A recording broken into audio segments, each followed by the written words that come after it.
இந்த வீடியோவில் கரண்டை எப்படி உருவாக்குறாங்க அப்படிங்கிறத பற்றி தான் நம்ம பார்க்க போகிறோம். ஏன்னா யூடியூப்பில் பொறுத்த வரைக்கும் நிறையா பேக் வீடியோலாம் அதிகமாக இருக்குது. கரண்டை உருவாக்குறேன் அப்படின்னு சொல்லிட்டு ஒரு மெழுகுவத்தியிலேருந்துலாம் பார்த்தீங்கன்னா ஒரு ஊசியை குத்தி அதுலேருந்து கரண்ட் எடுக்கிற மாதிரி இதெல்லாம் பார்த்து நான் ஏமாந்துருக்கேன் ப்ரோ அப்படிலாம் சொல்லியிருக்காங்க. இப்போ அவங்களுக்காக இந்த வீடியோ வந்து நான் க்ரியேட் பண்ணியிருக்கேன், ஏமாற வேண்டாம் அப்படிங்கிறதுக்காக. இப்போ பார்த்தீங்கன்னா என்கிட்ட வந்து பார்த்தீங்கன்னா ஒரு சிடி பிளேயர் இருக்கு இல்லையா, அதுலேருந்து நான் எடுத்த மோட்டார். இந்த மோட்டர் பார்த்தீங்கன்னா இதுக்கு வந்து பவர் சப்ளை நம்ம கொடுத்தோம் அப்படின்னா ஒரு மெக்கானிக்கல் ஃபோர்ஸுங்கிறது இந்த இடத்துல உருவாகும், ரொட்டேட்டிங் உருவாகும். அதே இது பார்த்தீங்கன்னா இதில் வந்து நம்ம வந்து ஒரு மெக்கானிக்கல் ஃபோர்ஸு ரொட்டேட்டிங் ஃபோர்ஸ் கொடுத்தோம் அப்படின்னா இது வந்து எலக்ட்ரிக் ஃபீல்டு வரும்.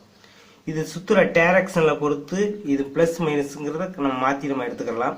அதே மாதிரி ப்ளஸ் மைனஸ் கொடுக்கறத பொறுத்து நம்ம டேரக்ஷனும் இங்கே வந்து டேரக்ஷன் ஏற்றாலும் மாற்றிக்கலாம். இப்போ இந்த இடத்துல பார்த்தீங்கன்னா இந்த மோட்ரு எப்படி செயல்படுது அப்படிங்கிறத நம்ம தெரிஞ்சுக்கணும். அதே மாதிரியா எப்படி அல்டர்னேட்டர் செயல்படுது, ரெண்டுமே ஒரே கான்செப்ட்னு. என்ன, நம்ம கொடுக்கக்கூடிய பவர் சப்ளை இன்புட்டாக கொடுக்கக்கூடிய சோர்ஸை பொறுத்து தான் இருக்குது. ஃபோர்ஸை கொடுத்தோம்னா எலக்ட்ரிக் ஃபீல்டு வரும், எலக்ட்ரிக் ஃபீல்டு கொடுத்தோம்னா ஃபோர்ஸ் வரும். ரெண்டு இது டிஃப்ரெண்ட், வேறு ஒன்றும் கிடையாது. ஆனால் இதே பார்த்தீங்கன்னா ரெண்டாவது நம்ம பயன்படுத்திக்கலாம். மோட்டர்னா மோட்டராக பயன்படுத்திக்கலாம், டிசி ஜெனரேட்டர்னாலும் ஜெனரேட்டராகவும் பயன்படுத்திக்கலாம். இப்போ என் கையில் பார்த்தீங்கன்னா ரெண்டு எண்டு எடுத்து நான் மாட்டி வச்சுருக்கேன். இப்போ நான் இதை சுற்றி விடுறேன் பாருங்கள். இப்போ சுற்றுற மூலம் பார்த்தீங்கன்னா உங்களுக்கு வந்து இந்த லைட் எரிஞ்சிருக்கும். அதாவது இந்த கான்ஸ்டன்ட் ஸ்பீடில் நம்ம சுற்றி விட்டோம்னா இந்த பல்பு வந்து எரியும். இது காரணம் என்னென்னா இதில் வந்து பார்த்தீங்கன்னா பெர்மனன்ட் மேக்னெட் இருக்குது. உள்ளே வந்து காயில் பார்த்து உள்ள காயிலும் இருக்குது, பெர்மனன்ட் மேக்னெட் இருக்குது. நம்ம அந்த இடத்துல ஃபோர்ஸ் அப்ளை பண்ணால் மட்டும்தான் அந்த இடத்துல லைட் எரியும்.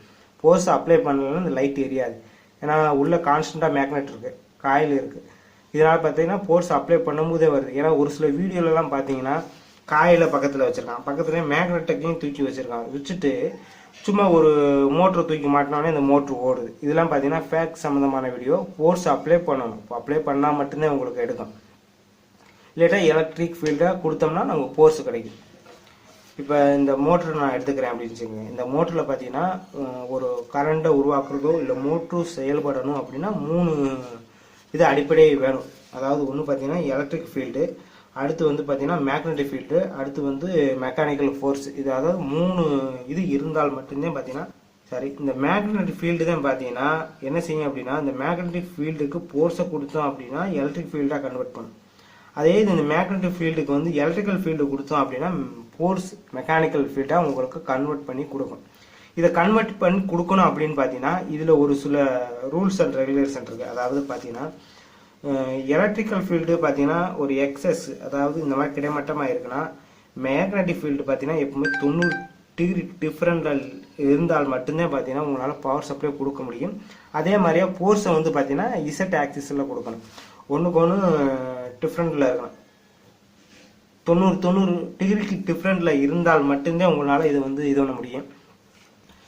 இது எலக்ட்ரிக்கல் ஃபீல்டு அப்படின்னு வச்சுருப்போம், இது வந்து மெக்கானிக்கல் ஃபீல்டு அப்படின்னு வச்சுருப்போம். இந்த மாதிரியா 90 டிகிரி டிஃப்ரென்ஸில் வச்சுட்டு நம்ம மோத விட்டணும். அதாவது மோதுற டேரக்ஷன் பார்த்தீங்கன்னா இசட் ஆக்சிஸில் இருக்கணும். ஃபோர்ஸ் வந்து இந்த டேரக்ஷனில் இருந்து ரெண்டையும் நம்ம மோத விட்டால் மட்டும்தான் உங்களுக்கு வந்து பவர் சப்ளை கிடைக்கும், இல்லைன்னா கிடைக்காது உங்களுக்கு. அதே மாதிரியா எலக்ட்ரிக்கல் ஃபீல்டு கொடுத்தீங்கன்னா மெக்கானிக்கல் ஃபோர்ஸ் கிடைக்கும், மெக்கானிக்கல் ஃபோர்ஸ் கொடுத்தீங்கன்னா எலக்ட்ரிக்கல் ஃபீல்டு கிடைக்கும். இவ்வளோதான் இந்த கரண்ட்டுங்கிறது உருவாக்குறாங்க. பெரிய அளவில் உருவாக்குறது பார்த்தீங்கன்னா இது வந்து டிசி ஜெனரேட்டர். ஆனால் நமக்கு வந்து அல்டர்னேட்டர்லாம் பார்த்தீங்கன்னா ஏசி சப்ளை நமக்கு வந்து அவுட்புட்டாக கொடுக்குறனால அதுக்கு வந்து அல்டர்னேட்டர் அப்படின்னு அர்த்தம். அதில் பார்த்தீங்கன்னா 3 பேஸ் பவர் சப்ளை வந்து கொடுப்பாங்க. பெருமளவில் பார்த்தீங்கன்னா அனல் மின் நிலையமாக இருந்தாலும் சரி, அணு உலையாக இருந்தாலும் சரி, இந்த இடத்துல பார்த்தீங்கன்னா பெரிய அளவில் எப்படி கரண்ட்டை உருவாக்குறாங்க அப்படின்னு பார்த்தீங்கன்னா ஒரு இடத்துல வந்து ஹீட்டை உருவாக்குறாங்க. அதாவது இப்போதைக்கு அணு உலைனா அணு பிளக்கின் மூலம் பார்த்தீங்கன்னா உங்களுக்கு ஹீட்டு எனர்ஜி உருவாகும். இந்த எனர்ஜியை வந்து பார்த்தீங்கன்னா ஒரு பாய்லர் கொடுத்து அந்த இடத்துல வந்து நீரை கொதிக்க வராங்க. நீரை கொதிச்சா என்ன ஆகும், அதுலேருந்து நீராவி நல்ல அழுத்தத்தில் வெளியேறும் போது அந்த அழுத்தத்தை வந்து ஒரு டர்பைனில் மோத விட்டு நம்ம சுத்த விடுறோம். அந்த சுற்றுற எனர்ஜி இதில் கொடுத்து நம்ம கரண்டாக நமக்கு வருது. இதே இது அனல் மின் நிலையம் பார்த்தீங்கன்னா அங்கேயே அதே இது வந்து போட்டு எரிக்கிறாங்க நிலக்கரியை. அந்த நிலக்கரி எரிச்ச அந்த ஹீட்டு வந்து ஒரு நீரை வந்து கொதிக்க வைக்கிற மூலம் உங்களுக்கு நீராவி கிடைக்கும். அந்த நீராவி என்ன செய்கிறாங்கன்னா அதே டர்பைனில் மோத விட்டு உங்களுக்கு ஒரு ரொட்டேட்டிங் ஃபோர்ஸை உருவாக்கி இந்த மாதிரி ஒரு ஆல்டர்னேட்டர் இந்த மாதிரி இருந்துச்சுன்னா அதில் இந்த மாதிரி சுத்த விட்டு உங்களுக்கு எலக்ட்ரிக் ஃபீல்டு வந்து கிடைக்கும். இந்த அளவுக்கு தான் பெருமளவுக்கு வந்து இப்போதைக்கு உற்பத்தி பண்ணிக்கிட்டு இருக்கிற எனர்ஜி, கரண்ட்டுக்கான எனர்ஜி.